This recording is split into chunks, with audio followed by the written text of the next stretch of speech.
My name's Kate Hambleton. I live in Devonport, Tasmania. This is where I grew up and became an apprentice chef. Started my apprenticeship at 15 in grade 10, doing school-based apprenticeship for a year, and then starting full-time when I was 16. The first year was really good. I was still really excited and had that young energy that everything was new and it was all exciting, but then it started to really take a toll. No one really talked to me about how much I would work every weekend and I would work every night, and I had to give up any sport that I played. I couldn't socialise with my friends on the weekends, became very disconnected, and after a while my friends stopped asking me to do stuff.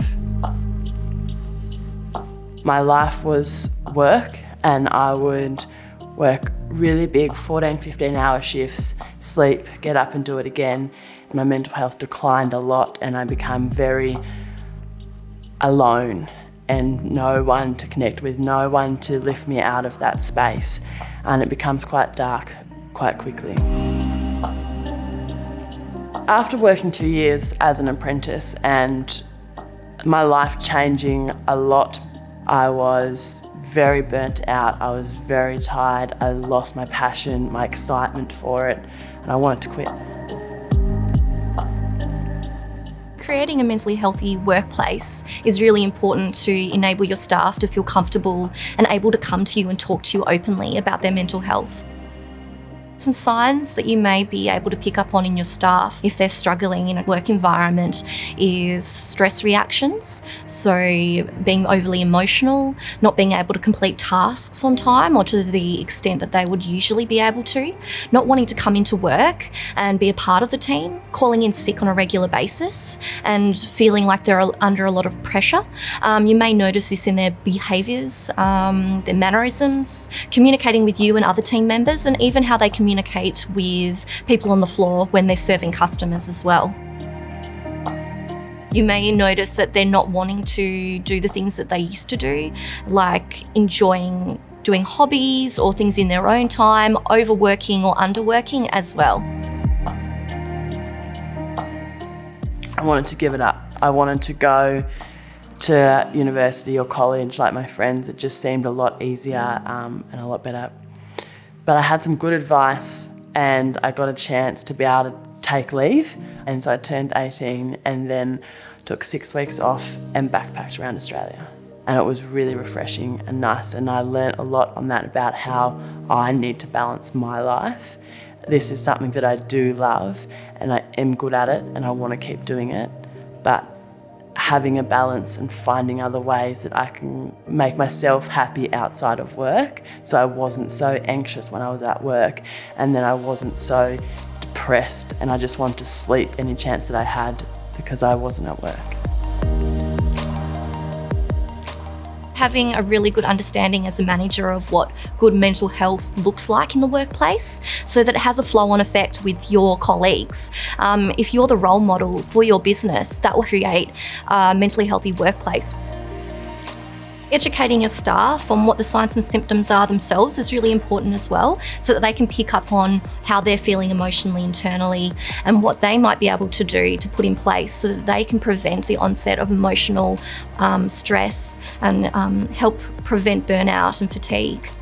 Fostering a conversation around what can I do to help support you through this? Do you need me to help you go to a GP? Going to get a mental health plan is something that is really great, and being able to foster that support in an environment that is safe.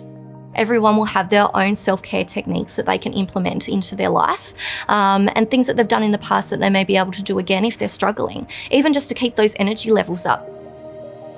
The importance overall of having a mentally healthy workplace is to see your business thrive, to see your staff enjoy what they do and want to come to work. Some tools and things that I put in place in my life was finding hobbies and interests that I could do on my days off. Hiking, going to the beach, just disconnecting. It's quiet, it's really grounding, and bringing myself back to that happy, safe place. Then I'm ready to go again for the next week. Definitely learning balance and learning to switch off is a really important tool to have. I think the best thing now for me about being a chef is I get to incorporate all my experience through the struggles that I had as an apprentice and understanding how that affected my life, not just on a work level, but a personal level, but also the amazing things that I got to do because I am a chef and the places that took me all around the world. Now I get to pass that on to the next generation. So going into schools and talking to them about the industry and the amazing things that can come out of the industry, but also talking to them about the things that are hard and preparing them for the things that are hard and talking to them about how they can get through that. My advice for someone that wanted to be a chef or wanted to work in the hospitality industry, it's okay to feel pressure because of the work that you're doing. It's okay to feel stressed because it is stressful and you need to work hard and you need to be able to multitask and do a million things at once. That pressure's okay. But if your anxiety levels are really high and staying really high, if you're finding on your days off all you're doing is sleeping, you don't want to experience life, if things are getting too much, it's so okay to talk to people. There's so many people out there that you can talk to, and finding the right space and the right time to do that is really important. So you make your life work for you. It is extraordinary on the other side.